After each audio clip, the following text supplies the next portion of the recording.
Bien, donc mise en application à travers un exemple de la méthode qu'on vient de voir. L'exemple est le suivant. On veut résoudre 2688x plus 3024y égale moins 3360. Donc, première chose à faire, on l'a vu dans la méthode, on va chercher le PGCD de ces deux nombres-là. Le PGCD, vous le trouvez d'une façon ou d'une autre, on a vu plein de façons de le faire, on trouve ici 336. Le moins 3360 est bien un multiple de 336, puisque c'est moins 10 fois 336, donc l'équation a des solutions. Comme annoncé dans la méthode, on va simplifier cette équation en trouvant une solution E', on va simplifier cette équation en trouvant une équation E' équivalente à cette équation E en divisant par le PGCD. On arrive donc à cette équation-là.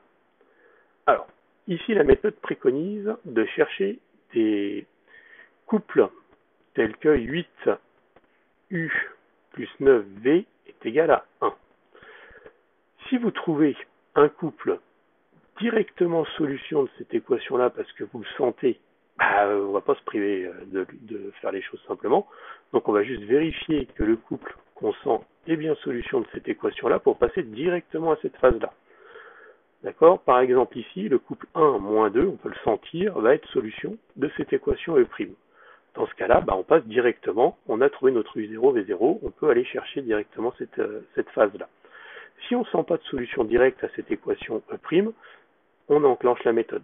Donc ici, on cherche un U1, V1, solution de 8U1 plus 9V1 égale 1, en utilisant donc la méthode qui consiste à remonter l'algorithme d'Euclide. Ou alors vous trouvez directement ici une solution à ce truc-là, parce que vous la sentez, et si vous la sentez pour ce truc-là, vous pouvez après multiplier par moins 10 pour avoir la solution, une solution qui nous intéresse. Vous voyez, ici j'ai fait la méthode vraiment qui permet de faire les choses de façon classique.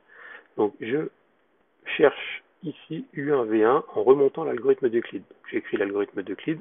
Bon là c'est immédiat. On trouve que moins 1 et 1 sont des coefficients de Bézout là dans notre algorithme d'Euclide. Enfin, en remontant l'algorithme d'Euclide.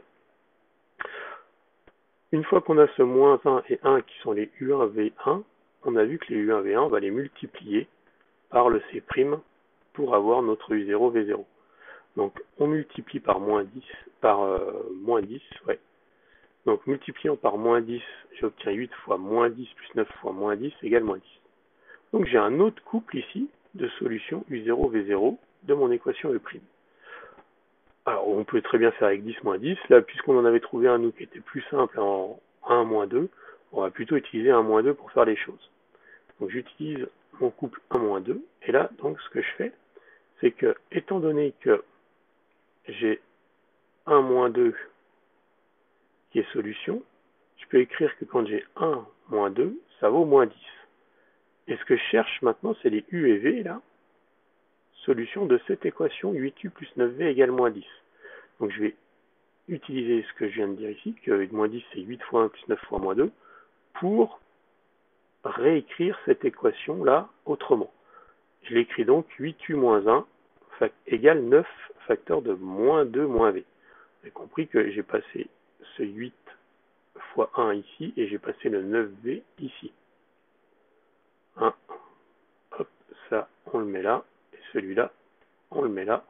Et une fois qu'on a tout ensemble, on est bon. Ok? Et donc, maintenant, ça, on a déjà vu des exemples de résolution de ce type d'équation.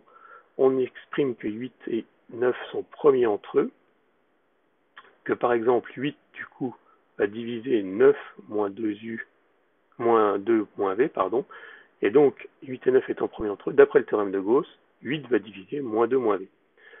Si 8 divise moins 2 moins v, il existe cas entier naturel, relatif, tel que moins 2 moins v égale à 8k, ce qui fait v égale moins 2 moins 8k, qu'on va réinjecter dans la relation, hop, pour avoir 8 facteur de u moins 1 égale 9 moins 2 plus 2 plus 8k, et du coup on va ici isoler u tout simplement, d'accord? Donc ici, u va être égal à 1 plus 9k. Bon, je pense que ça, on ne revient pas dessus. Vous avez vu comment on avait vu ça, on a vu dans des exercices. On a donc nécessairement Donc nécessairement sous-entend qu'il va falloir vérifier que les couples solutions sont de cette forme-là, qui ne peuvent pas être autrement, mais on n'est pas encore sûr qu'ils sont solutions. Donc on va vérifier que ces couples sont solutions en les mettant dans l'équation et en faisant que 8 fois le premier ici, 1 plus 9k, plus 9 fois moins 2 moins 8k, on fait le calcul, on trouve bien que c'est moins 10. Ça signifie que finalement, toutes mes solutions de l'équation E sont les couples de la forme 1 plus 9k, moins 2 moins 8k, k appartenant à z. Donc on a résolu l'équation E' en résolvant l'équation on a résolu l'équation E, en résolvant l'équation E'. Donc on a toutes nos solutions de notre équation de départ qui sont données ici. Eh bien, à vous sur d'autres exercices maintenant.